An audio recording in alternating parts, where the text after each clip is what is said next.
Hello, welcome back to my channel. My name's Lucy and I share videos on the topic of long COVID, chronic fatigue syndrome and mind-body approaches that can be used to help with those conditions. So today I wanted to talk about what to do during a crash or when a crash has just happened. Someone requested this video and I think it's a really good topic to talk about because it's a really difficult experience to go through. And so at that time, it's important to consider how you're responding to it and to, I suppose, have as much support as you can with information about what's the best way to approach such a difficult situation. So I'm not a medical professional. This isn't medical or mental health advice. I'm just sharing my own experience with having those conditions and what helped me, and specifically coming from the perspective of a mind-body approach. So this might be slightly different to other advice that people would give on crashes, where they might be talking about drinking a lot of water and other day-to-day lifestyle changes. And I think drinking a lot of water is always a good idea.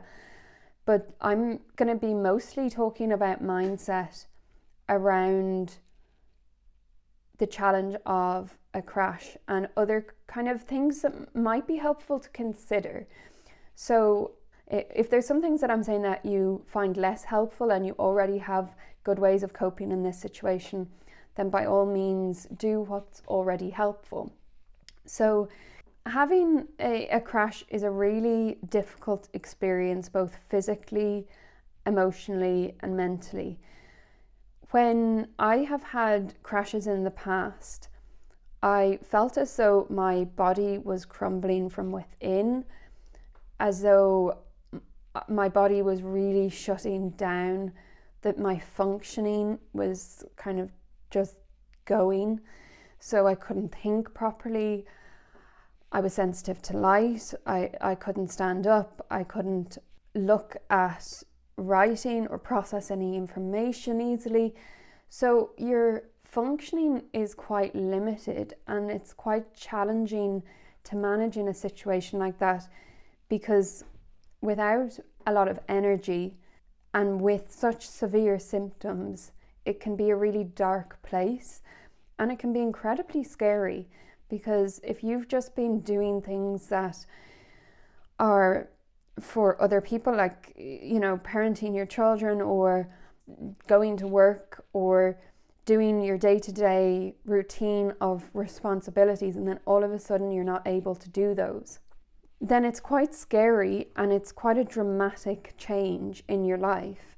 And even if you have already been unwell for a long time, it still can be so difficult to experience that setback when maybe it's happened so many times before, or you feel like you just can't get a break from being unwell. And I think it can be really hard for other people to understand as well, because I don't think they can understand the desperation and the helplessness that you can feel when you've already been unwell for a while and then this setback happens. So it's understandable that we call this a crash, because it feels very scary, it feels very dramatic at the time and really difficult to deal with. But the word crash itself, when used in other contexts, like say a car crash, there is an idea that that could be fatal, that could be very dangerous, that people could be seriously debilitated for life or could die. So I think the word crash itself could potentially have associations that generate fear, or that even if you're not sort of consciously aware of it, that might subconsciously be telling ourselves that this is a really dangerous situation. And whilst it is a really, really difficult situation and incredibly scary, the language that we use is important in terms of the messages that we're giving to our brain and our body. And one of the biggest challenges with having a crash is that feeling of not being safe. So the word crash, it might be helpful to just reflect on whether that word is going to be helpful. And even if you are physically really debilitated and really unwell, whether there's a different way to name it, like okay, my symptoms have increased, or something has triggered a reaction in my nervous system. The other thing that we can have is associations with previous crashes. So if you have crashed 50 times before, or you've had some significant crashes in the past that were really scary and that were really difficult, then it's natural that we might start to think about how that could happen again, and how if last time it took us 3 months to recover, then maybe this time it's going to take 3 months to recover.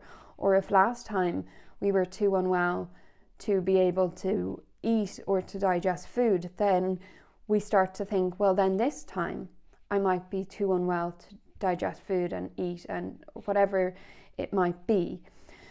So it can be helpful to just consider what messages you might be sending yourself, even just by calling it a crash. And I'm not trying to in any way dismiss how severe it is and how difficult it is. It's more thinking about from a mind-body perspective, if we are giving ourselves messages that things are unsafe or that our symptoms are unsafe. That's something we want to avoid as much as possible, and to reframe things so that we don't get stuck with severe symptoms for a long time. So another thing can be that we might use that word when symptoms start to get worse, but they haven't got dramatically worse. We're not bedbound, we're feeling a bit worse, and we call it a crash. And again, this could just be because we're used to using that language. But sometimes there are adjustment phases where if you've started to do new activity recently, or you've changed your routine, you might have more symptoms. And those symptoms are not necessarily a sign that you've done something wrong or that something bad out of your control has happened. If you're calling every increase in symptoms a crash, that is also something to just think about. If that's giving yourself an idea that things are worse than they are, or that when symptoms come, they're more dangerous, or they're more likely to stay, or that there's something wrong with that, because part of improving will involve ups and downs, and the associations that we have with symptoms is really important.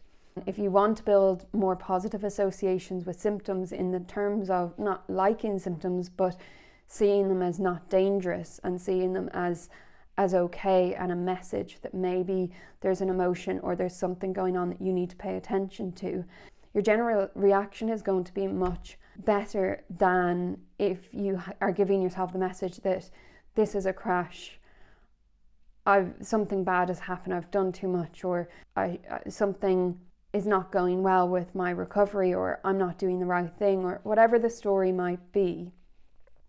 We do tend to generate a story or ask questions about why this crash or this increase in symptoms has happened.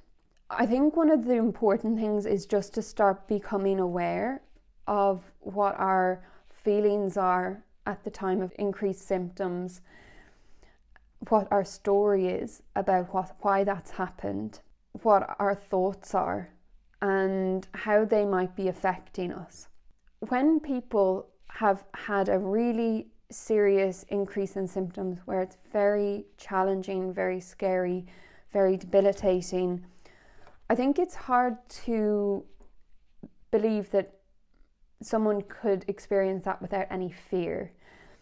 And certainly from my experience, any time in the past that I had a dramatic increase in symptoms, there was a huge amount of fear, because I, at the time, was thinking about the worst thing that could happen.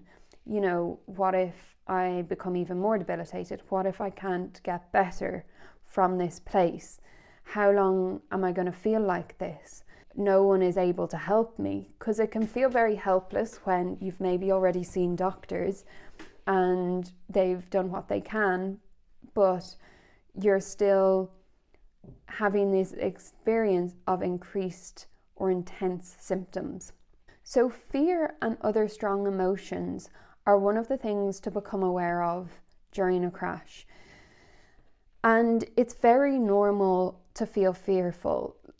The reason I said I can't imagine anyone would not feel fear during an experience of having intense increased symptoms and not being able to stand up, or not being able to eat, or not being able to function normally. I think anyone in the world who experiences something like that would be fearful, because it's essentially your body is not functioning and it's shutting down, and it's very intimidating. At the time, it can feel like there's no understanding of what exactly is happening, and it can feel as though something really dangerous is happening to our body. So to begin with, in noticing emotions, it's okay to feel those emotions or to have those emotions and validate that for yourself. But what can be helpful is to think of it as one part of you, or maybe more than one part, but not the whole of you that's experiencing those feelings. And validate that feeling and normalize that it is okay to feel frustrated, to feel angry, to feel sad, to feel disappointed, to feel anxious, to feel panicked in a situation like this, that it's really a very difficult situation and it's really hard. And you can allow yourself to feel those feelings. We don't want to sort of sweep feelings under the carpet. And it can, if you're very severely fatigued, it can be difficult to feel feelings in that situation. So it could be a case of just naming what you feel and allowing that this is how you feel, that it's really frustrating. You could say, I'm frustrated, I'm angry, I'm sad, I feel a sense of loss, I feel frustrated. Whatever is coming up for you, at least acknowledging it. And then conversely, you can also acknowledge that there might be parts of you that don't feel that, or that have a different perspective, or that can see a bigger picture, that this has happened in the past and you've got better before, so that's possible again. Or that this is really challenging, but you trust that your body is okay.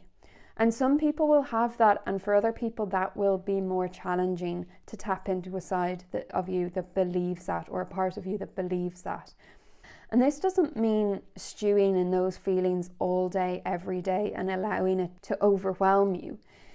But it's just to admit that it's okay to feel these feelings in this situation, and that it is difficult. So another thing to notice is the story that you're telling yourself around why this has happened. And our brains love to come up with a problem-solving quest as to why this happened. Was it that you ate something that you shouldn't have eaten? Was it that you did too much? Was it that you did something that was overly stimulating? Was it that you shouldn't have done 2 things 2 days in a row? So your brain is going to want an answer as to why this has happened. And sometimes it can be really challenging if you don't know and you're trying to come up with an answer and you can't figure it out. And this becomes a preoccupation or something that you worry about or you think about constantly, trying to solve this problem that seems challenging to solve. So notice if you're telling yourself that this crash was caused by doing too much. One of the issues with this rationale is that we then become more fearful of activity, and we start to feel as though the world is not safe because we can't even go for a 5-minute walk or do something like wash our hair. Like, I remember having an increase in symptoms that felt quite intense after washing my hair at one point. And because my reasoning for this crash or this increase in symptoms was that I had washed my hair and therefore that's too much energy, I'm not able to wash my hair.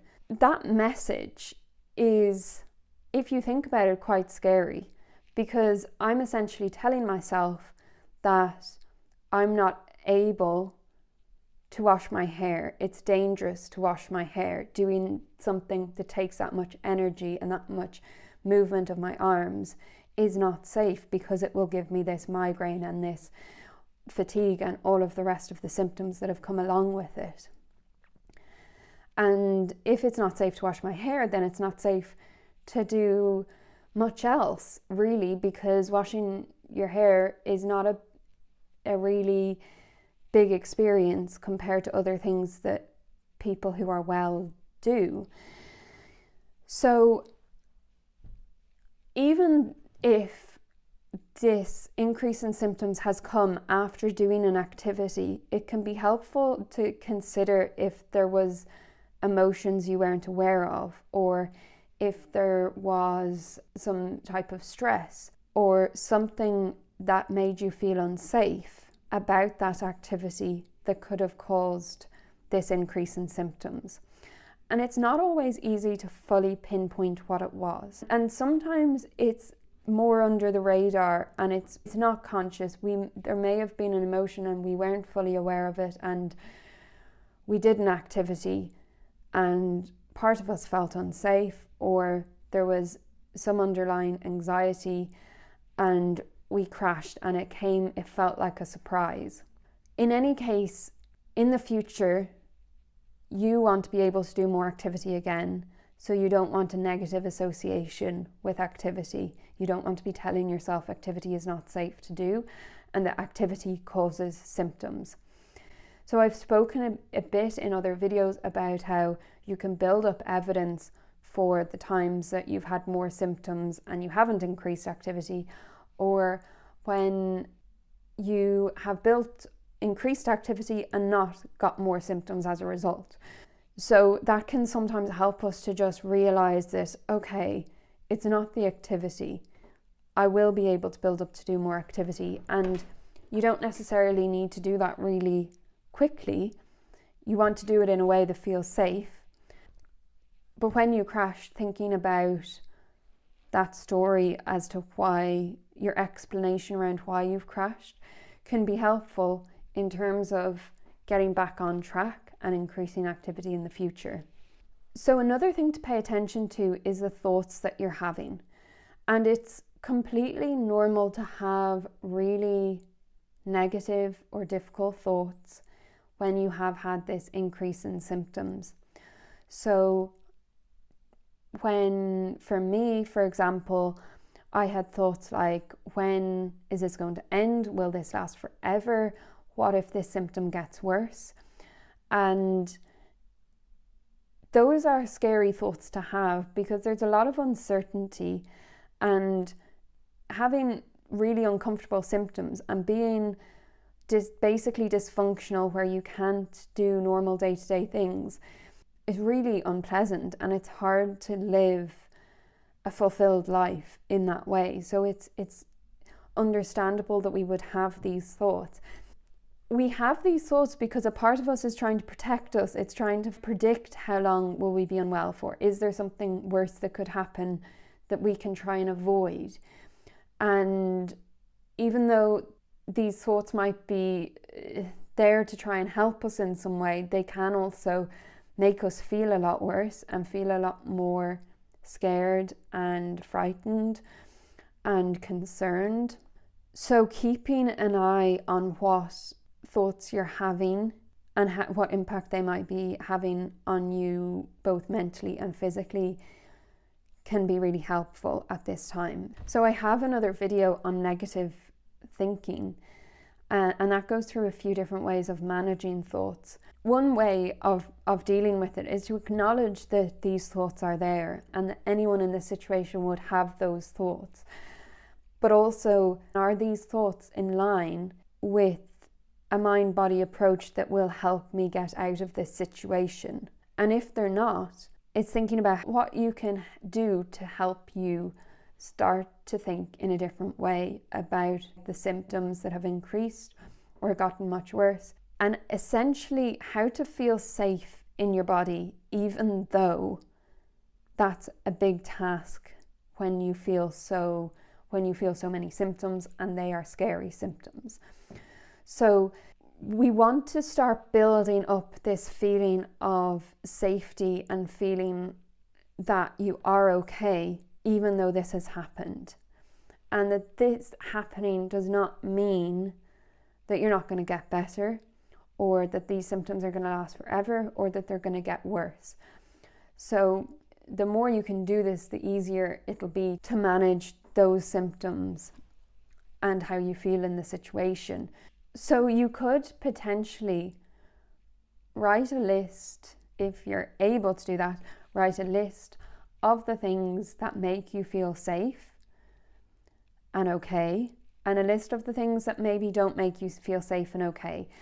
So if, for instance, you have a tendency to start Googling your symptoms, that could go on the list of things that don't make you feel okay or make you feel like something bad is going to happen or that you are not safe.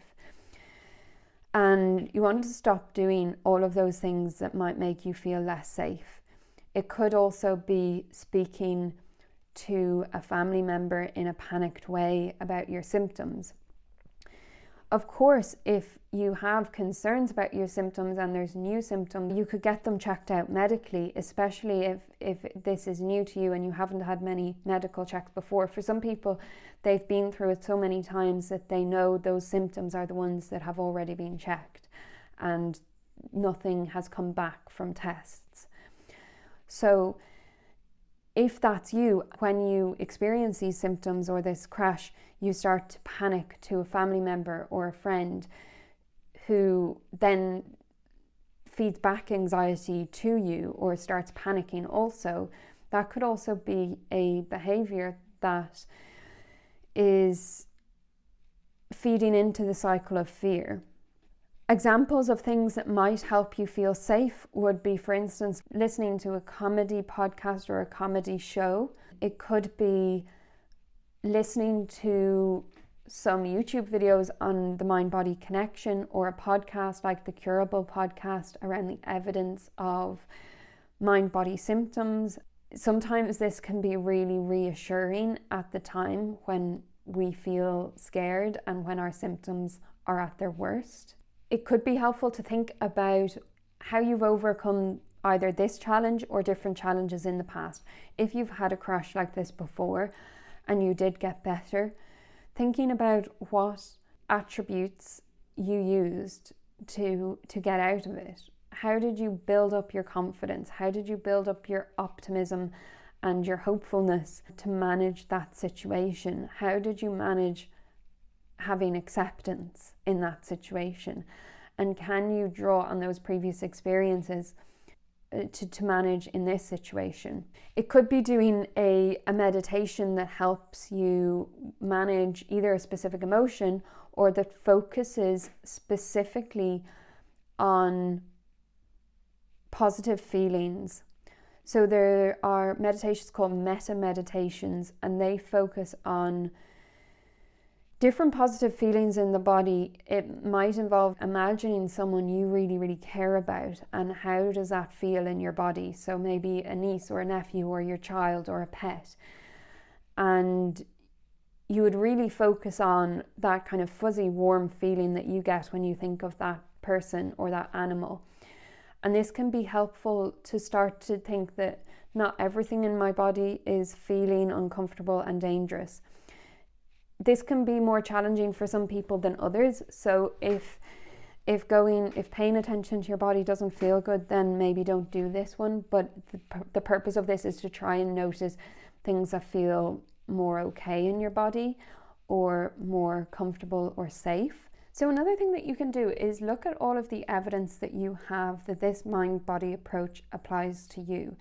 And you want to build up that evidence as much as possible and think about it as much as possible when you have this increase in symptoms, so that you do feel safer that this does apply to you, that your symptoms do not mean that something dangerous is going to happen to you, despite how difficult they are to experience, and that you will be able to move forward and that you won't get stuck in this place, that you do have an explanation for why the symptoms are there, even if it's hard to fully understand that, to be able to trust in this approach. The better that we react to an onset of increased symptoms, the quicker that you're going to recover and manage it well. And sometimes that also involves thinking ahead. So thinking ahead to, what will I do if I am overcome with doubt, with fear, with debilitating symptoms? What are my go-to coping strategies that will help me feel safer in my body, that will help me manage all of those difficult thoughts or difficult emotions that come up? Are there any things that I could write down in advance to help me feel better in that situation? So if you know that the thoughts that you normally get when you get a crash are thoughts of hopelessness, of helplessness, or thoughts that I'm never going to get better, this is going to last forever, or what if this symptom is really dangerous, what could you write down that you could look at the next time you have an increase in symptoms that will help reassure you that you are okay, that even though it's difficult and it's understandable that you're feeling this way and that you're having these difficult thoughts, that you will be able to overcome it and you will be able to get out the other side. What are the things you need to remember? Because I think when our cognitive capacity is reduced, it's harder to respond well to these situations. And when our energy is reduced, it's harder to manage those difficult emotions and those difficult thoughts. So it can be helpful to plan and think ahead so that you have a strategy that you could use if you do get increases of symptoms. And also trying to just remember that it's okay to have an increase in symptoms, and it doesn't take away from the progress that you've had before. I think often it feels like we're going backwards and that all of the progress that we made is lost. But actually the learning that you have experienced through the previous progress that you've made is really valuable. And this is another opportunity to use this approach. It's another opportunity to try and feel safe and to manage the fear and the emotions that are coming up in a helpful or healthy way, without having those take over and become really overwhelming and cause a sort of a downward spiral in terms of our mood or in terms of anxiety. So those are just a few ideas on what you could reflect on in terms of having increased symptoms or having a crash. And for anyone who is in a crash right now, just know that this is not going to last forever, that you will get out of it, and that no matter how difficult it feels right now, that there is a way forward and there are different things that you can do to help, even if it feels like they're very small. And just noticing how different parts of you feel. Like, is there a part of you that feels really impatient and really like that they just want all of this to be gone right now? Because sometimes that can bring extra tension, extra pressure and extra anxiety. At least noticing it and being with that feeling, or noticing that that's one part of you, and that's that part is trying to cope using that approach. It can just give us a bit of perspective on it and realize that's okay and it's understandable. If you like this video, please like and subscribe. If you'd like to join the Facebook group, there's a link in the description. Thank you for watching, and I will see you in the next video.